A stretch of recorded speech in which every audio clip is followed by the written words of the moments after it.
Swissair 111 is en route from New York to Geneva.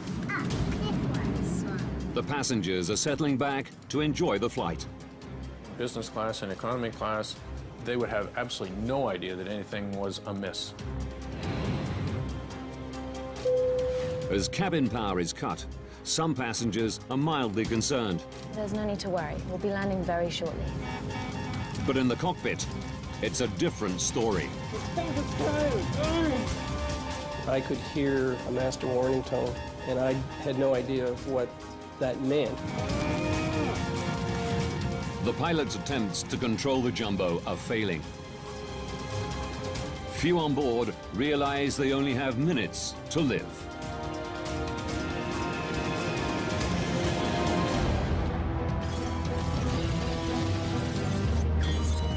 Disasters don't just happen. They're triggered by a chain of critical events. Unlock the clues and count down those final seconds from disaster.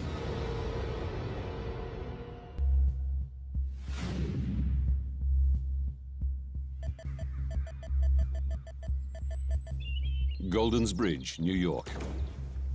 4:46 p.m. Father of three, Ray Romano, is leaving on a business trip to Europe. Lynn, are you almost done, honey? Just finishing up. Is it time already? It's time. I just made partner in his accounting firm that he worked for his entire life.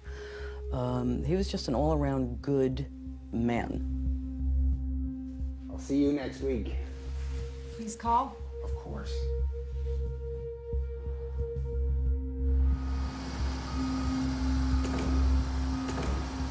(7:45 p.m.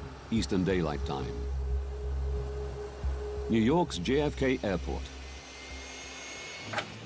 215 passengers board Swissair Flight 111, bound for Geneva, Switzerland. Ray Romano is in row 9, near the front of the plane. Does he have a ticket? No. No? Is he going to sit with you? Yes. Oh, that's okay then.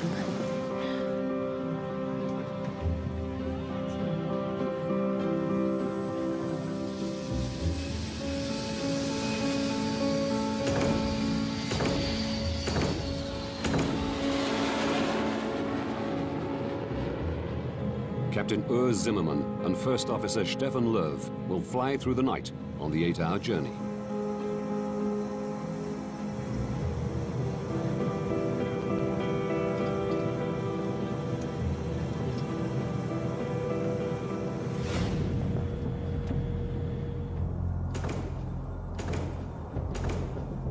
"52 minutes into the flight, Swissair 111 is cruising at 33,000 feet above the coast of Nova Scotia, Canada. Riechst du was? Ja, Mo, ich schmecke da schon etwas da. Aber auch nicht, wo das ist.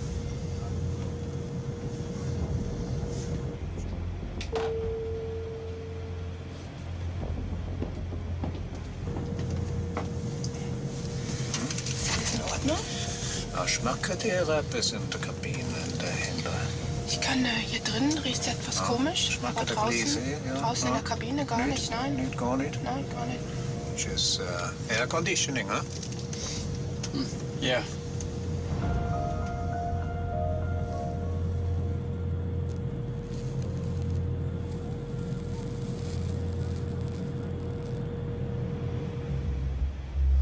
How about we colour in the space rocket?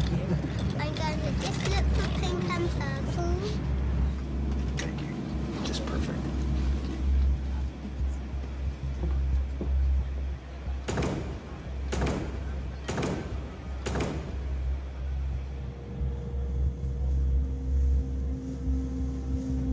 Irgendwelche Pläne für zu Hause? Wir können mal segeln an Zürichsee. Ah, super.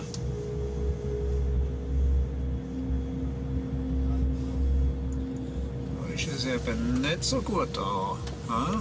Schau mal da. Das ist gar nicht so gut. Captain Zimmermann decides to land and get the plane checked. Swiss Air 111 Heavy is declaring pan.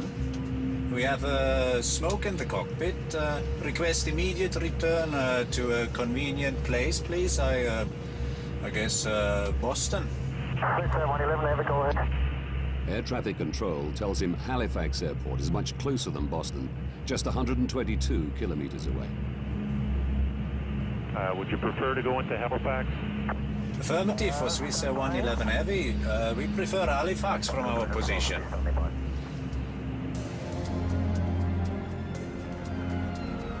The airport prepares for an emergency landing.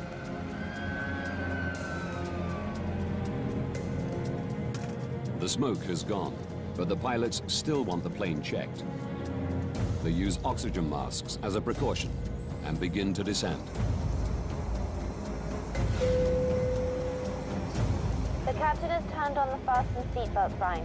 We have a problem with the air conditioning, which needs to be rectified before we continue the flight.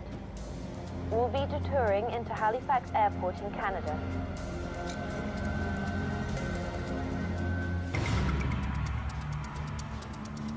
Moncton Air Traffic Control Center, New Brunswick. I had a quick look on my radar to see where the aircraft was and estimated that it was about 20 minutes away from the airport.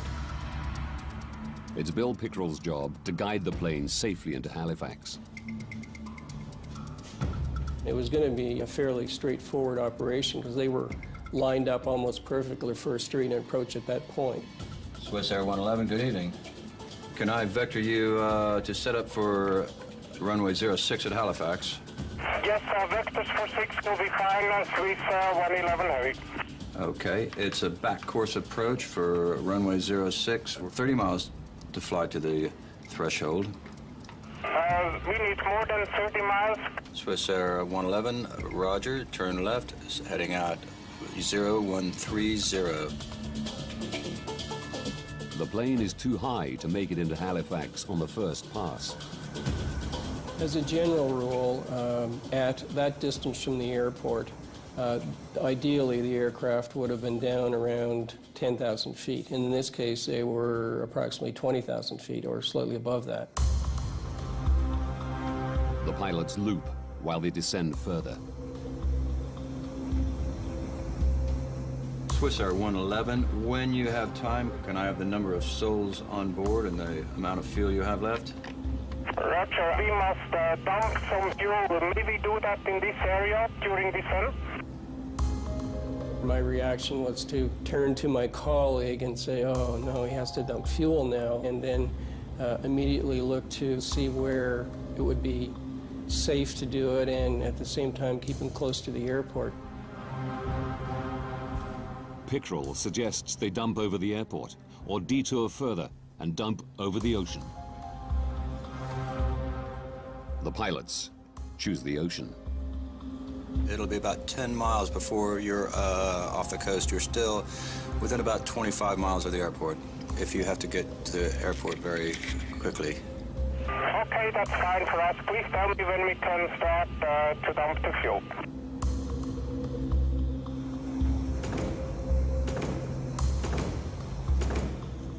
The captain starts Swiss Air's procedure for dealing with smoke of unknown origin. Captain, bus switch selected, confirm? He cuts unnecessary power to the cabin.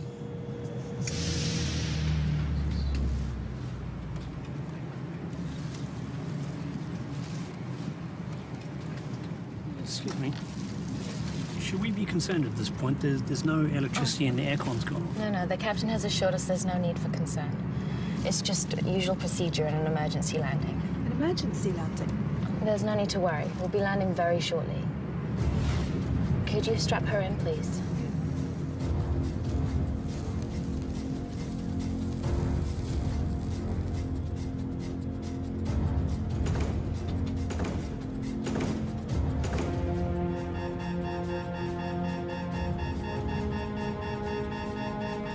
Wir haben den Autopilot verloren. Der Autopilot ist weg. Hey Gott, Stefan, wir haben ein Feuer. Rufe einen Notfall aus.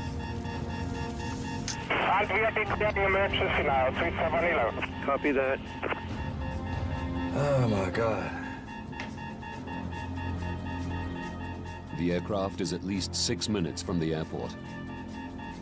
In the background, I could hear a master warning tone to the pilots, and I had no idea of what that meant.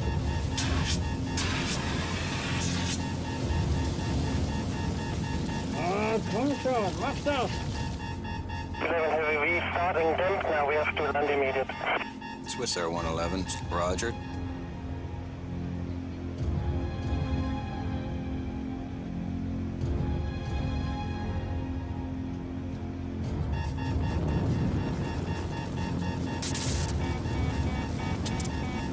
Wir haben die Hauptflugkontrollanzeige verloren.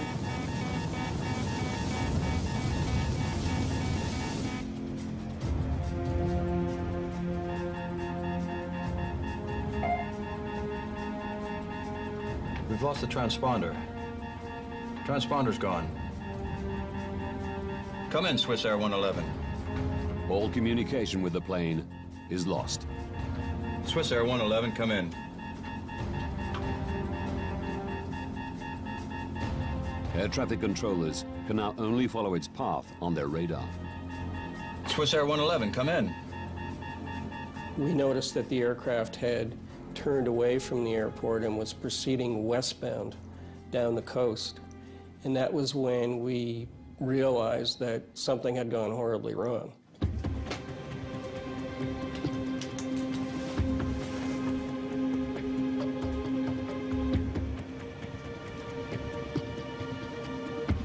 Jesus Christ.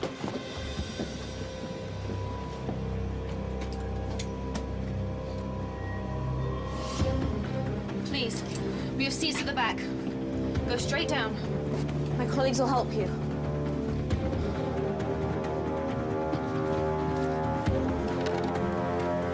Smoking first class.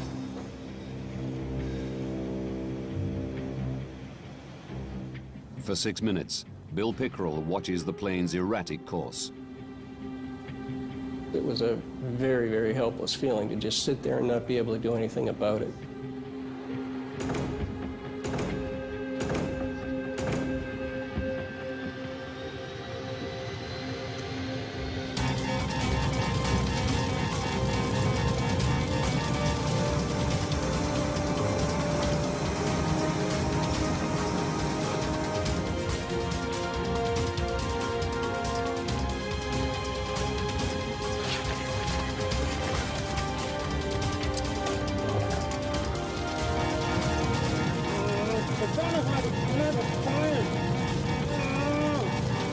And suddenly they turned to the south, out toward the open ocean.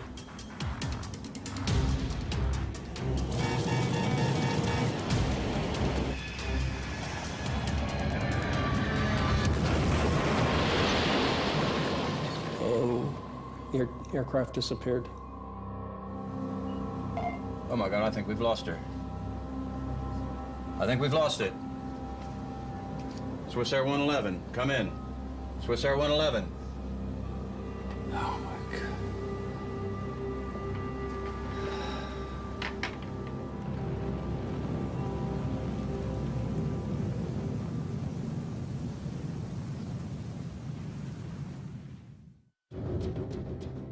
The last radar position of Swiss Air Flight 111 is 9 kilometers from the Canadian shore. As word spreads, local fishermen head to sea, intent on rescuing survivors.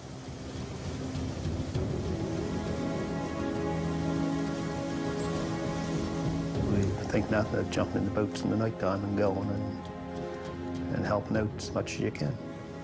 And it was just a natural thing to do. It takes Wayne Manuel an hour to reach the site. You could see the rest of the boats that were out there at the time, but you could smell the fuel from the jet. And as we got closer, you could see debris floating.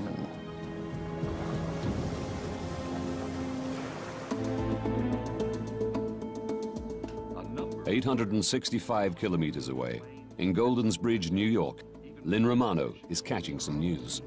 pilot managed to radio there was smoke in the cockpit before the plane disappeared off radar at 1,000 feet of altitude. I saw that there was a plane crash, which always sent chills through me. And I made the sign of the cross because I wanted to, you know, pray for these people, whether they were alive or dead. No one knew then. It was on a flight out of New York on its way to Geneva. Tom, tell us what you've been seeing and hearing from your position. The more I watched the news, the more I realized that this was his flight. All evening long, emergency vehicles have been positioned along the coastline waiting for possible survivors. I called the 800 numbers and I said, look, you know, it's Swiss Air Flight 111. He's in seat 9F. I have all of the information here. Somebody's got to tell me that he was on this aircraft. Was it Swiss Air 111? I knew that it was the same aircraft.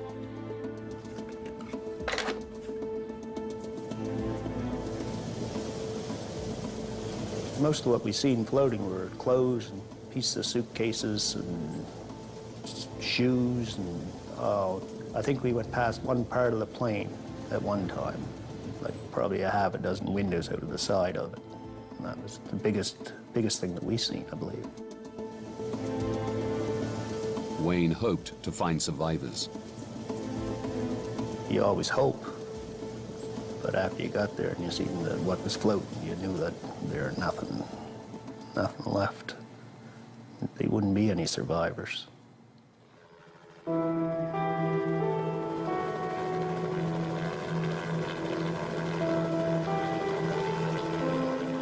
The devastating news is confirmed at daybreak. All 229 people on board Swiss Air Flight 111 have perished. They basically told me, you know, there were no survivors, and I really don't remember much after that. It felt like my whole soul was being sucked out of my body.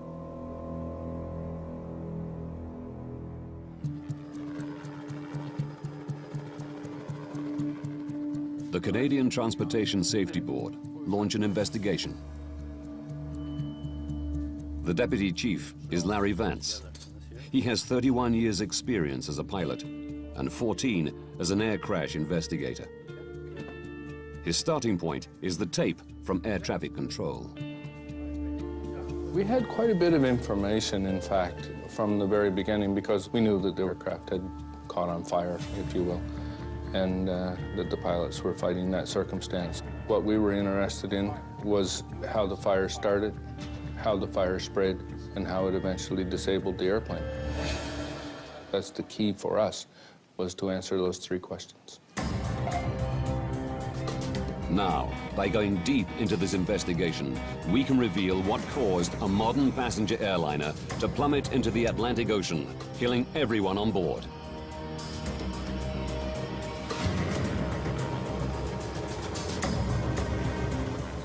Before investigators can establish what caused the fire on Swiss Air 111, they must recover the wreckage. Over 20 agencies from Canada, the US, and Europe are drafted in to help. Personal effects and wreckage wash ashore along 200 kilometers of rugged coastline. You will find human remains. Can't tell you how to deal with it, just deal with it and get on with the job. Only one body is found intact.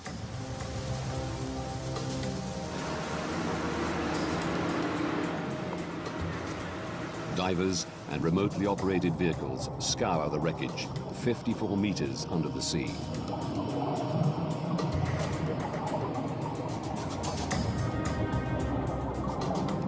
It was very critical for us to try and recover the black boxes, because that's where you get a lot of the basic information about what was happening in the cockpit. So we were very anxious to get our hands on those.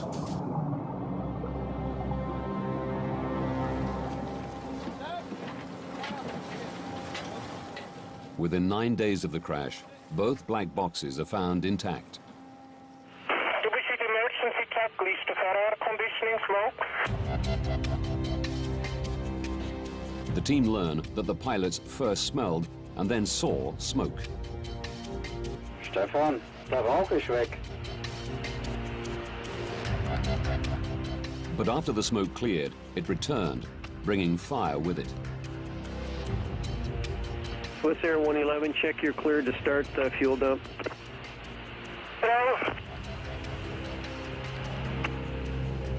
But investigators learn little more. The information for the last 6 minutes on both recorders was missing, so that was a bit of a disappointment to us. We thought we were going to have the information all the way to the impact, but in fact we didn't.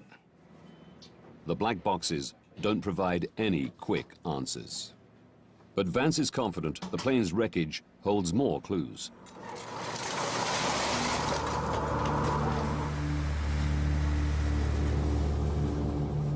It takes months to retrieve the wreckage and personal effects.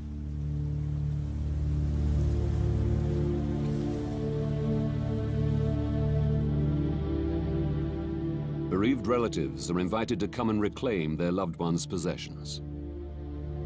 The carnage was unspeakable. I mean, there were suitcases that looked like a demon could have shredded them.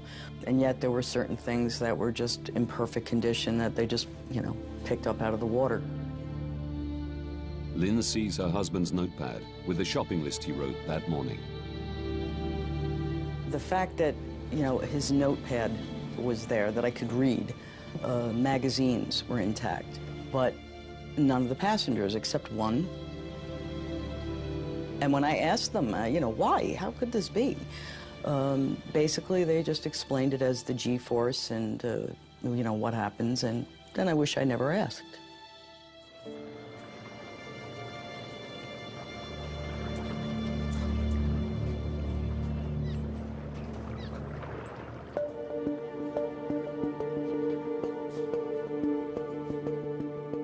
Eventually, 98% of the plane is recovered. But it's in over 2 million pieces.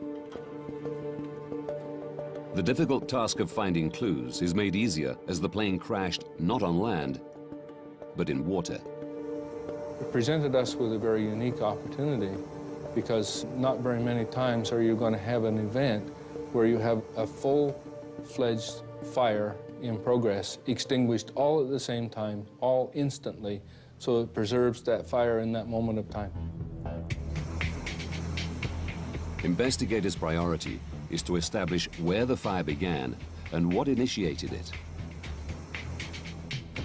Don Enns is the Transportation Safety Board's senior technical investigator. He heads the investigation's fire group. The first bits that came up that were identified as fire damage were from the either the cockpit or the first-class galley or the first-class compartment. So we're looking at that area. Seeing that all the fire-damaged wreckage is from the front of the plane, the team decides the best way to understand what happened is to reconstruct it. Like a 5,000-piece puzzle, the wreckage is painstakingly attached to a full-size wire jig. As you put more of the stuff together, the picture became more and more clear. I can remember looking at the roof of Galley 1 in particular and seeing all the heat damage from the outside in, which is actually putting the heat source above the galley. The reconstruction shows that the fire was raging not in the galley, but out of sight, above it. In the attic space, which runs the full length of the plane. It houses electronic equipment, wiring, air conditioning components, and insulation. There were no smoke detectors in the attic, and no requirement to have them.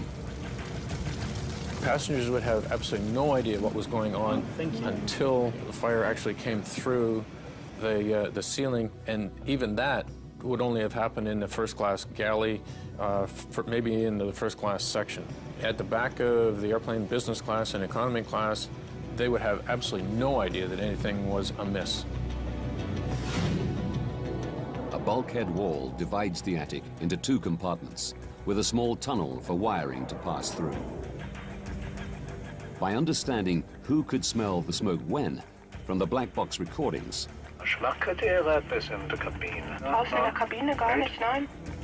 And by looking at the fire damage on the reconstruction, the team established that the fire started in front of the bulkhead, above the cockpit ceiling, where the pilots noticed the smell almost immediately. If it had started behind that bulkhead wall, it would have done a lot more damage, more rearward into the fuselage, and the people in the back of the airplane would have smelt smoke and odor before the people in the cockpit did. Now they know where the fire started. They need to work out how it started. One of the things that we looked for, of course, was whether or not there was any criminal activity involved. Close inspection of some of the wreckage suggests there was. Very early on in the investigation, we started finding in what looked like buckshot from a shotgun shell. The little ball bearing things, they were everywhere. In the seats and the seat backs and so on. We're thinking, well, somebody's in the airplane shooting it up, you know, like what's going on here?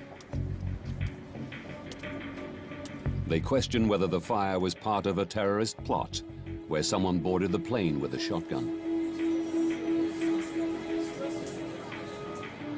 Until they learn what was in the plane's cargo hold. It turns out that they were the little tips for ballpoint pens. Those little tiny roller things that they put in the end of a ballpoint pen.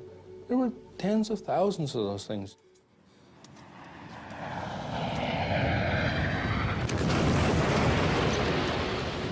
The plane hit the sea with such force, it shot the ball bearings through the cargo hold into the cabin and cockpit. With criminality ruled out, Vance and his team must consider other possible causes of Swissair 111's fire. We know where the fire started. We knew it was up above the ceiling in the cockpit area. And then you start looking for potential ignition sources up there. And right away, the obvious one that comes to mind is wiring. The plane housed 250 kilometers of wiring. 3,000 pieces have been collected from the crash site. Air crash investigator Jim Foote knows his team's task is enormous. First, they must try to identify where each wire came from. The B wires were from basically in the cockpit back to the first door. So those wires we were definitely interested in. Any wire that began with the letter B, we wanted. Now we're going to be examining every inch of this wiring.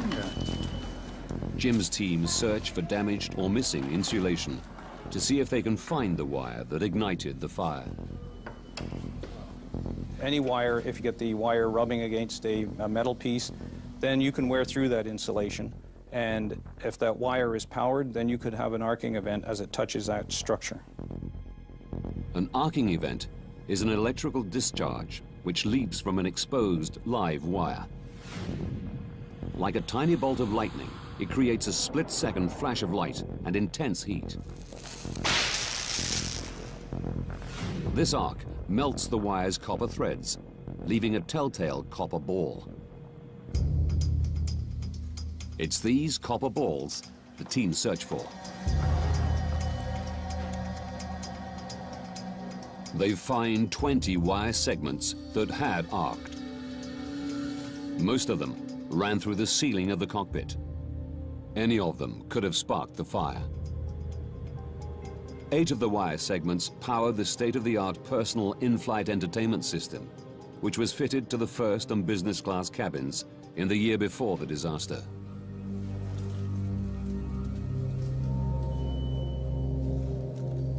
But despite extensive testing, investigators can't pinpoint which arcing event ignited the inferno.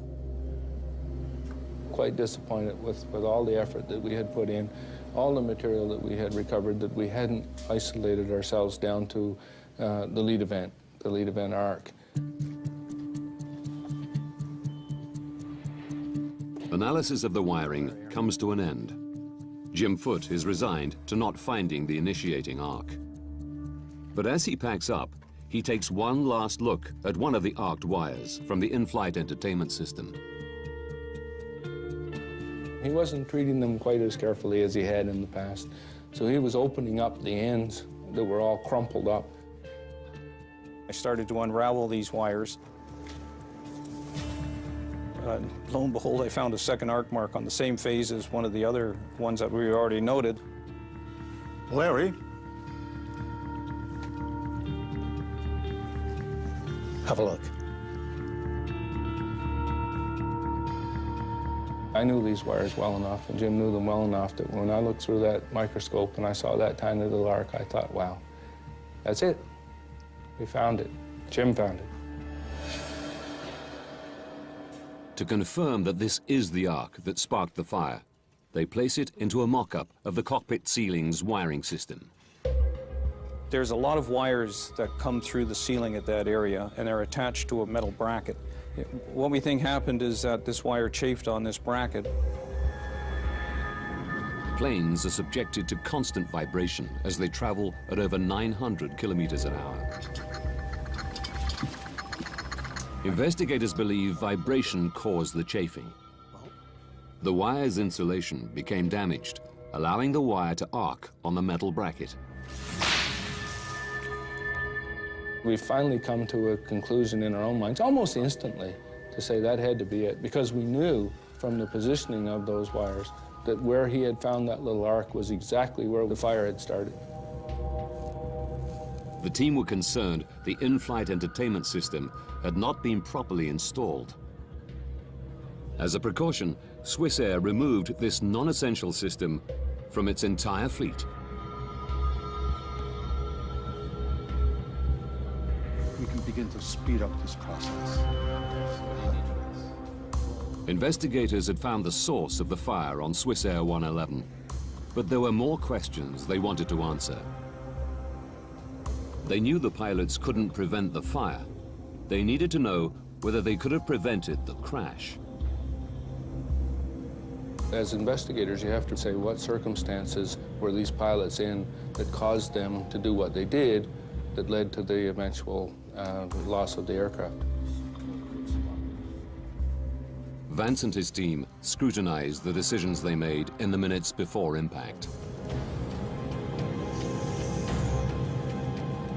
The black box recordings tell them that the cockpit filled with smoke and fire just moments after the pilots turned off excess power to the passenger cabins. One of the things that they ended up turning off is they turned off the recirculating fans, which are in the back, and that changed the whole airflow for the fire. These fans had drawn the blaze through the bulkhead, away from the cockpit area.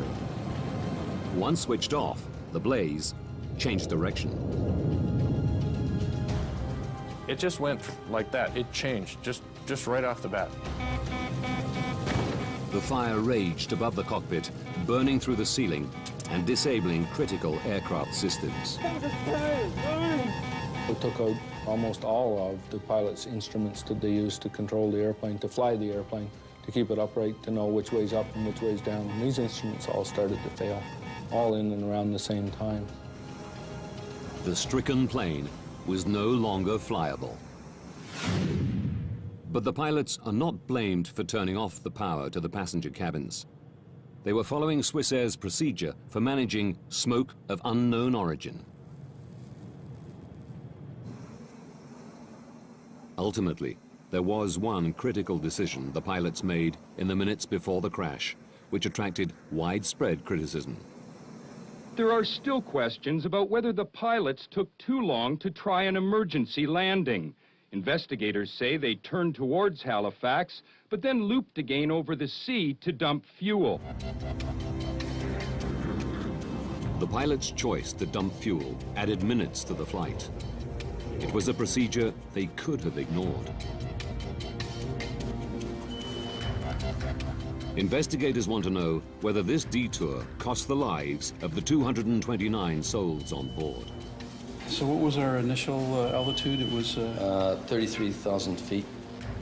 They calculate that for a direct approach to Halifax, the pilots should have started their descent at the moment they declared pan, pan, pan. But at this time, they didn't know that Halifax Airport was an option. Furthermore, a fully functioning plane would have needed 13 minutes to make the descent. Theirs was only flyable for 10. By the time they decided they were going to dump fuel, they weren't going to make it to Halifax anyway. They were going to crash somewhere. Their decision on whether or not to dump fuel did not make one iota worth of difference as to whether or not they were going to live or die. Captain Urs Zimmermann and First Officer Stefan Löw are cleared of any responsibility for the crash of Swissair 111.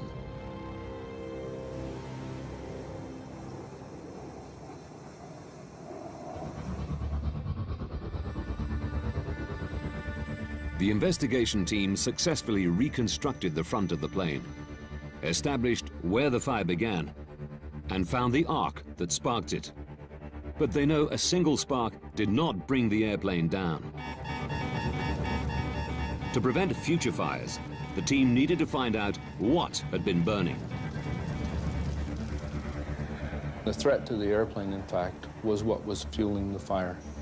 If you have flammable material in such abundance that is capable of burning the airplane up, that's the real threat to the airplane.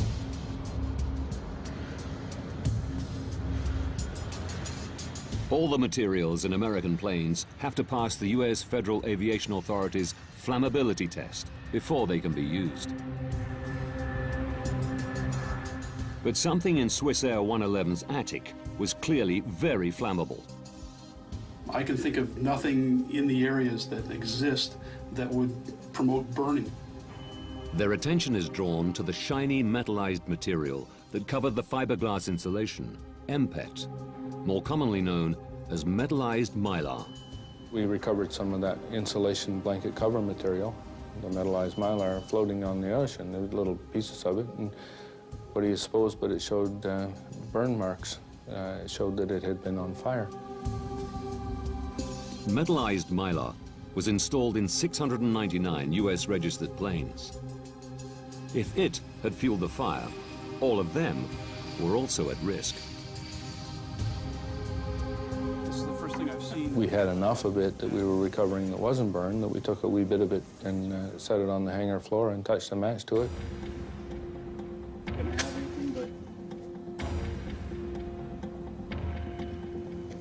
Oh my God, look at that. That's incredible. And what do you know, it burned like crazy, very flammable. And we thought, man, this airplane is full of that stuff. Vance is confident that metallized mylar fueled the fire on Swissair 111. Yes. We think we've come across what might be the problem. He immediately informs the US Federal Aviation Authority.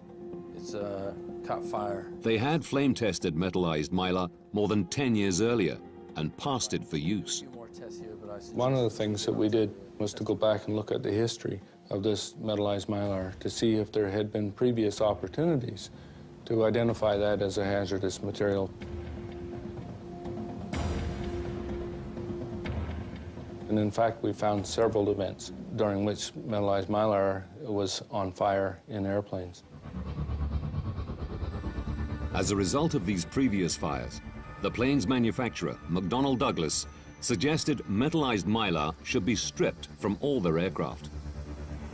4 years before the Swissair crash, the US Federal Aviation Authority had retested metallized mylar and found it was flammable. But they didn't ban it. The fact is that none of them had caused the loss of life.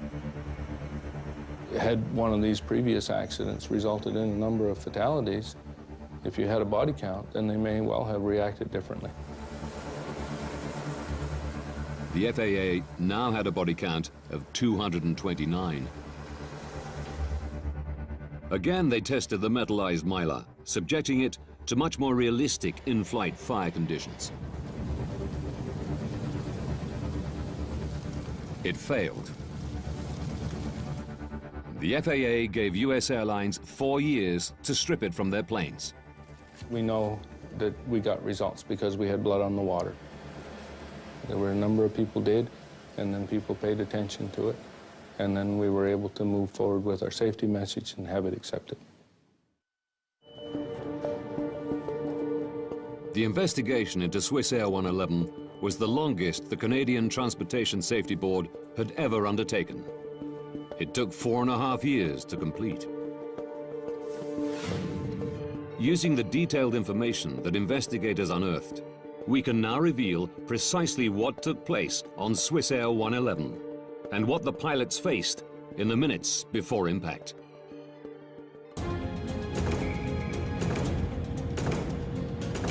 "21 minutes to disaster. A wire in the attic arcs, igniting metallized mylar. The pilots smell something strange, but think it's an air conditioning problem. 18 minutes to disaster. Seeing smoke, they decide to land and head towards Halifax. 16 minutes to disaster. Air conditioning fans suck the attic fire towards the back of the plane. This clears smoke from the cockpit. 11 minutes to disaster. While looping to lose height, the pilots choose to detour further and dump fuel over the ocean. They don't know what's happening in the attic.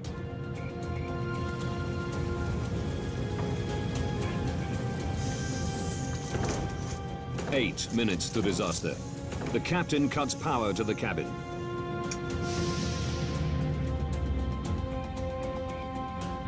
This shuts down the air conditioning fans,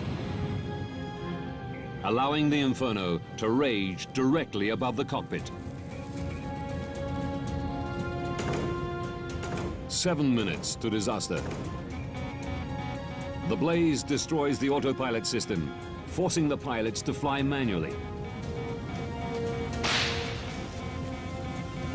Only now do they realize the enormity of the problem. Investigators suspect Captain Zimmerman fights the fire, leaving First Officer Lerv to fly the stricken plane. 6 minutes to disaster. The fire disables the flight displays, communications with air traffic control, and the black boxes. In the searing heat, First Officer Lerv struggles to keep control. But the plane is no longer flyable.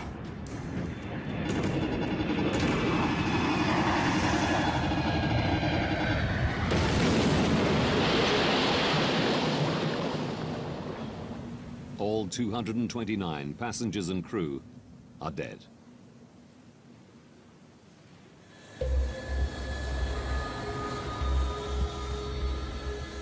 To ensure against further loss of life, Canada's Transportation Safety Board made recommendations.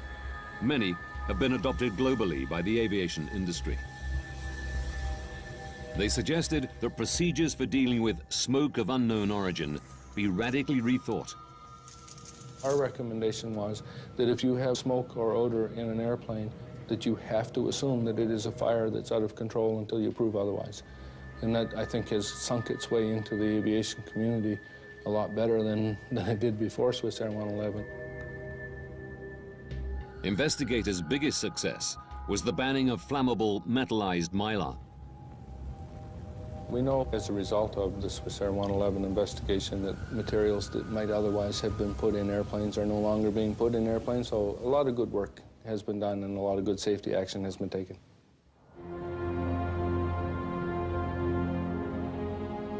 While metallized mylar is no longer used in Western countries, airlines in some developing countries have not been persuaded to remove it from their planes. Lives are still at risk. The next steps to make air travel safer may only be taken after another tragic incident. There has to be another event which refocuses people's attention, and that you have to say, we told you so, and you didn't fix it, now you better fix it because it's going to happen again. You cannot make people make change unless they feel a liability.